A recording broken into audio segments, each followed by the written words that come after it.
बहुत पुराने समय की बात है। उत्तर दिशा में बसा एक विशाल और समृद्ध राज्य था, अमृतगढ़। ये राज्य अपनी संपन्नता, सुंदरता और न्यायप्रिय शासन के लिए दूर दूर तक प्रसिद्ध था। इस राज्य के राजा थे महाराज वीरेंद्र देव। वे एक पराक्रमी योद्धा होने के साथ साथ अत्यंत बुद्धिमान और प्रजावत्सल राजा थे। उनकी प्रजा उन्हें भगवान के समान मानती थी। लेकिन इतनी सारी खुशियों के बावजूद महाराज के जीवन में एक कमी थी। उनके कोई संतान नहीं थी। महारानी सुरंजना देवी अक्सर महल की बालकनी में खड़ी होकर दूर आकाश की ओर देखती रहती थीं। उनकी आंखों में एक ही प्रार्थना होती थी, हे प्रभु, मुझे एक संतान का सुख दे दो। महाराज भी भीतर ही भीतर इस पीड़ा को महसूस करते थे, लेकिन वे अपनी रानी को दुखी नहीं देखना चाहते थे। एक दिन राज्य के द्वार पर एक अजीब सा साधु आया। उसकी आंखें गहरी और रहस्यमयी थीं। चेहरे पर एक विचित्र मुस्कान थी। वो सीधे दरबार में पहुंचा और बोला, राजन, मैं तुम्हारी सबसे बड़ी समस्या का समाधान जानता हूं। पूरा दरबार चौंक गया। महाराज ने गंभीर स्वर में पूछा, तुम कौन हो और क्या चाहते हो? साधु मुस्कुराया, मैं कुछ नहीं चाहता, बस तुम्हें एक सत्य बताने आया हूं। साधु ने आंखें बंद कीं, कुछ मंत्र बुदबुदाए और फिर बोला, राजन, तुम्हें संतान अवश्य प्राप्त होगी। ये सुनते ही महारानी की आंखों में खुशी के आंसू आ गए। लेकिन अगले ही क्षण साधु ने कहा, परंतु यदि तुम्हारे घर कन्या का जन्म हुआ तो वही तुम्हारे विनाश का कारण बनेगी। दरबार में सन्नाटा छा गया। महाराज का चेहरा बदल गया। उनके मन में डर बैठ गया, अगर बेटी हुई तो मेरा राज्य नष्ट हो जाएगा। धीरे धीरे ये डर घृणा में बदलने लगा। कुछ समय बाद भगवान की कृपा से महारानी ने एक पुत्र को जन्म दिया। पूरा राज्य खुशियों से झूम उठा। महाराज ने राहत की सांस ली। अब कोई खतरा नहीं। कुछ वर्षों बाद महारानी फिर से गर्भवती हुईं। इस बार महाराज का डर पहले से ज्यादा बढ़ चुका था। उन्होंने कठोर आदेश दिया, अगर इस बार बेटी हुई तो उसे जन्म लेते ही समाप्त कर दिया जाएगा। महारानी का दिल कांप उठा। समय बीता और वही हुआ जिसका डर था। एक सुंदर कन्या ने जन्म लिया। वो इतनी प्यारी थी कि उसे देखते ही किसी का भी दिल पिघल जाए। लेकिन महारानी के चेहरे पर खुशी नहीं बल्कि डर था। महारानी बच्ची को सीने से लगाकर रोने लगी, मैं अपनी ही बेटी को कैसे मार सकती हूं? उसी समय उनकी विश्वासपात्र दासी कौसल्या वहां आई। उसने सब सुना, कुछ देर सोचा और धीरे से बोली, महारानी, एक रास्ता है। आप सबको बता दीजिए कि बच्ची को मार दिया गया है, लेकिन मैं इसे अपने साथ ले जाऊंगी, इसे अपनी बेटी बनाकर पालूंगी। महारानी ने कांपते हाथों से अपनी बच्ची को दासी को सौंप दिया। आंखों से आंसू बहते रहे, लेकिन उन्होंने एक बड़ा फैसला लिया, अपनी बेटी को बचाने का। कौसल्या उस बच्ची को लेकर एक छोटे से गांव में चली गई। उसने उसका नाम रखा आर्या। आर्या एक साधारण घर में पली बढ़ी, लेकिन उसकी सुंदरता और तेज किसी राजकुमारी से कम नहीं था। समय बीतता है, वर्ष गुजरते गए। आर्या अब एक युवती बन चुकी थी। उनकी आंखों में अजीब सी चमक थी, जैसे उसके भीतर कोई रहस्य छिपा हो। एक दिन राजा वीरेंद्र अपने राज्य का भ्रमण कर रहे थे। अचानक उनकी नजर आर्या पर पड़ी और वे ठिठक गए। ये लड़की, इतनी अद्भुत सुंदरता! उनका दिल पहली बार किसी के लिए धड़क उठा। राजा वीरेंद्र की नजर जब पहली बार उस युवती पर पड़ी तो जैसे समय ठहर गया। उसकी सादगी, उसकी सुंदरता और उसकी आंखों में छिपी गहराई राजा के दिल को छू गई। राजा ने धीरे से अपने मंत्री से कहा, उस लड़की के बारे में तुरंत पता लगाओ। मंत्री ने तुरंत सैनिकों को भेजा। कुछ ही समय में खबर आई, महाराज, वो एक साधारण गांव की लड़की है, एक दासी के घर पली बढ़ी है। राजा ने गहरी सांस ली। नहीं, वो साधारण नहीं हो सकती। उस रात राजा वीरेंद्र को नींद नहीं आई। बार बार वही चेहरा, वही आंखें। उनके मन में एक अजीब सा आकर्षण पैदा हो चुका था। उन्होंने धीरे से खुद से कहा, मुझे उसे पाना ही होगा। अगली सुबह राजा ने मंत्री को आदेश दिया, उस लड़की के लिए विवाह का प्रस्ताव लेकर जाओ। मंत्री सैनिकों के साथ कौशल्या के घर पहुंचा। दरवाजे पर दस्तक हुई। कौशल्या बाहर आई। मंत्री बोला, माँ, हमारे महाराज आपकी बेटी से विवाह करना चाहते हैं। ये सुनते ही कौशल्या के चेहरे का रंग उड़ गया। उसका दिल जोर जोर से धड़कने लगा। हे भगवान, ये क्या हो रहा है? कौशल्या ने कांपती आवाज में कहा, नहीं, मेरी बेटी राजा के योग्य नहीं है। मंत्री चौंक गया। तुम्हें पता है तुम क्या कह रही हो? लेकिन कौशल्या अडिग रही, मैं ये विवाह नहीं करूंगी। जब मंत्री ने लौटकर सब बताया, राजा का चेहरा गुस्से से लाल हो गया। एक साधारण औरत मेरा प्रस्ताव ठुकरा रही है। राजा ने आदेश दिया, उसे तुरंत दरबार में पेश किया जाए। सैनिक कौशल्या को पकड़कर ले आए। दरबार में खामोशी छा गई। राजा गरजा, सच बताओ, तुम मना क्यों कर रही हो? कौशल्या कांप रही थी। कुछ पल बाद वो रो पड़ी, महाराज, वो लड़की आपकी बेटी है। ये सुनते ही पूरा दरबार स्तब्ध रह गया। राजा की आंखें फैल गईं। क्या? कौशल्या ने सब बता दिया। साधु की भविष्यवाणी, बेटी का जन्म, उसे बचाने की योजना, वर्षों तक छुपाकर पालन।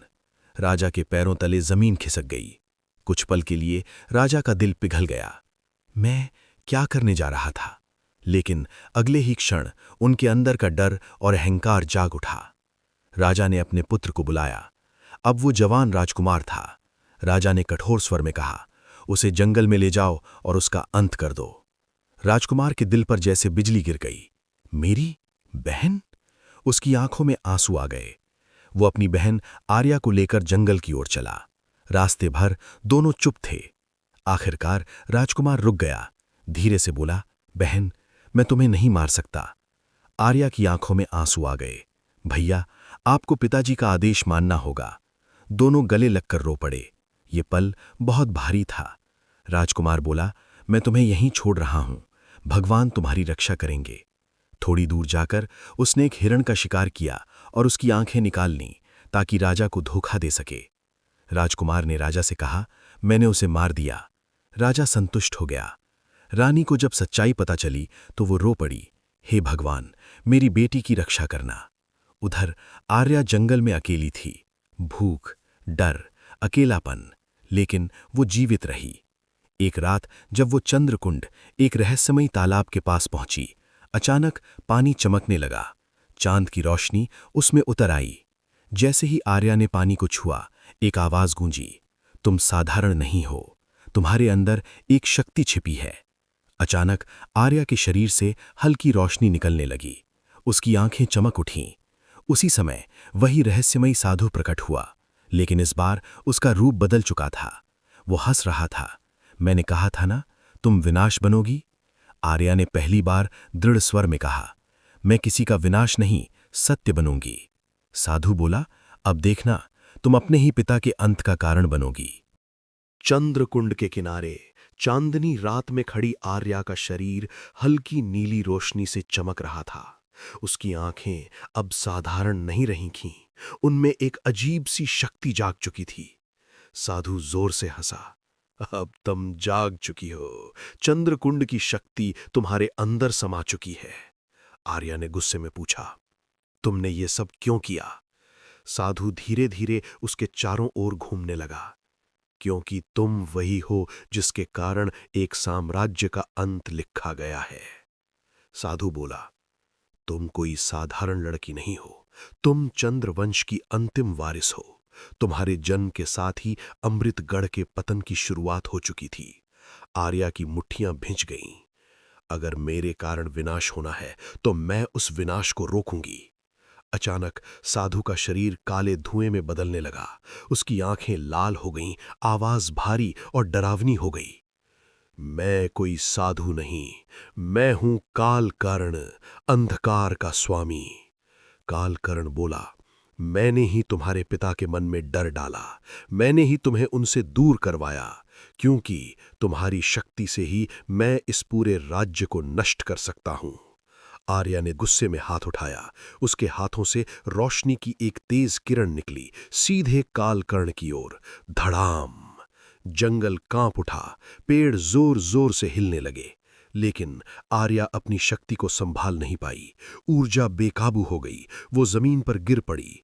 कालकर्ण जोर से हंसा, तुम अभी कमजोर हो, तुम्हें अपनी शक्ति समझने में समय लगेगा और तब तक मैं अपना खेल पूरा कर दूंगा। उधर अमृतगढ़ में अजीब घटनाएं शुरू हो गईं। अचानक भयंकर तूफान, फसलें नष्ट, लोगों के दिलों में डर। राजा वीरेंद्र परेशान हो उठे। ये सब क्या हो रहा है? रानी ने धीरे से कहा। ये सब हमारे कर्मों का परिणाम है। आपने अपनी ही बेटी को मारने की कोशिश की। राजा चुप हो गए। पहली बार उन्हें अपने पाप का एहसास हुआ। उधर जंगल में आर्या धीरे धीरे उठी। वो कमजोर थी, लेकिन उसकी आंखों में अब डर नहीं था। सिर्फ एक लक्ष्य था, सच्चाई को खत्म करना और अपने भाग्य को बदलना। जंगल के भीतर एक गुफा में उसे एक वृद्ध ऋषि मिले। उनका चेहरा शांत था, आंखों में गहरा ज्ञान था। ऋषि बोले, मैं तुम्हारा इंतजार कर रहा था। तुम्हें अपनी शक्ति को नियंत्रित करना सीखना होगा। दिन रात आर्या ने अभ्यास किया, ध्यान, ऊर्जा नियंत्रण, युद्ध कला। धीरे धीरे उसकी शक्ति स्थिर होने लगी। इसी बीच कालकर्ण ने हमला कर दिया। अमृतगढ़ पर काले बादल छा गए, आकाश लाल हो गया। लोग डर से चिल्लाने लगे। राजा ने सेना को तैयार किया, लेकिन ये कोई साधारण युद्ध नहीं था, ये अंधकार के खिलाफ युद्ध था। उसी समय आसमान में तेज रोशनी चमकी। आर्या वापस लौट आई। अब वो पहले जैसी नहीं थी, वो एक शक्तिशाली योद्धा बन चुकी थी। राजा ने उसे देखा, उनकी आंखों में आंसू आ गए। मेरी बेटी, आर्या ने शांत लेकिन दृढ़ स्वर में कहा, आज मैं आपकी बेटी नहीं, इस राज्य की रक्षक बनकर आई हूं। आसमान में कालकर्ण प्रकट हुआ, उसकी गूंजती आवाज चारों ओर फैल गई। आ गई तुम, अब अंत तय है। आसमान काले बादलों से भर चुका था। बिजलियां लगातार चमक रही थीं, धरती कांप रही थी, और उसके बीच आमने सामने खड़े थे आर्या और कालकर्ण। कालकर्ण ने आसमान में गूंजती आवाज में कहा, आज तुम्हारा अंत निश्चित है। आर्या ने शांत लेकिन दृढ़ स्वर में उत्तर दिया, अंत मेरा नहीं, तुम्हारे अंधकार का होगा। अचानक कालकर्ण ने अपने हाथ उठाए। काले धुएं की विशाल लहर आर्या की ओर बढ़ी। आर्या ने भी अपनी शक्ति को केंद्रित किया। नीली रोशनी की तेज किरण निकली। धड़ाम, दोनों शक्तियां टकराईं, जैसे आसमान फट गया हो। तेज आंधी, बिजली की गर्जना, पेड़ों का गिरना, पूरा अमृतगढ़ जैसे युद्ध भूमि बन चुका था। महल से राजा वीरेंद्र ये सब देख रहे थे। उनकी आंखों में डर था और पछतावा भी। धीरे से बोले, मैंने क्या कर दिया? आर्या अब पूरी तरह बदल चुकी थी। उसकी आंखों में आत्मविश्वास था, उसके चारों ओर ऊर्जा घूम रही थी। कालकर्ण ने गुस्से में एक भयानक वार किया। काली बिजली सीधे आर्या पर गिरी। आर्या जमीन पर गिर पड़ी। राजा ये देख सह नहीं पाए। वे दौड़ते हुए युद्ध भूमि में आ गए।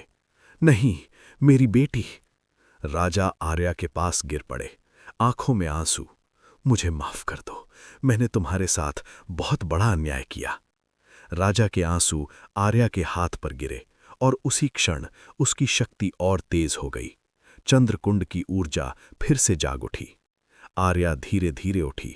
अब उसकी शक्ति पहले से कई गुना बढ़ चुकी थी। उसकी आवाज गूंज उठी, अब अंत होगा। आर्या ने अपनी सारी शक्ति इकट्ठा की, दोनों हाथ आगे बढ़ाए। एक विशाल प्रकाश स्तंभ बना, सीधे कालकर्ण की ओर। कालकर्ण चीखा, नहीं, ये असंभव है। लेकिन प्रकाश ने उसे पूरी तरह घेर लिया और धीरे धीरे वो राख बनकर खत्म हो गया। आसमान साफ हो गया, हवा शांत हो गई, सूरज की किरणें फिर से धरती पर आईं। राजा वीरेंद्र आर्या के सामने झुक गए। आज से तुम ही इस राज्य की असली रानी हो। आर्या ने उन्हें उठाया। पिता, गलती इंसान से ही होती है। रानी दौड़ती हुई आई। तीनों गले लग गए, आंखों में खुशी के आंसू थे। कुछ समय बाद आर्या को अमृतगढ़ की रानी घोषित किया गया। उसने अपने राज्य में एक नियम बनाया, किसी भी बेटी को कभी बोझ नहीं समझा जाएगा। कहते हैं, डर इंसान को अंधा बना देता है, लेकिन प्रेम और सच्चाई हर अंधकार को हरा सकते हैं।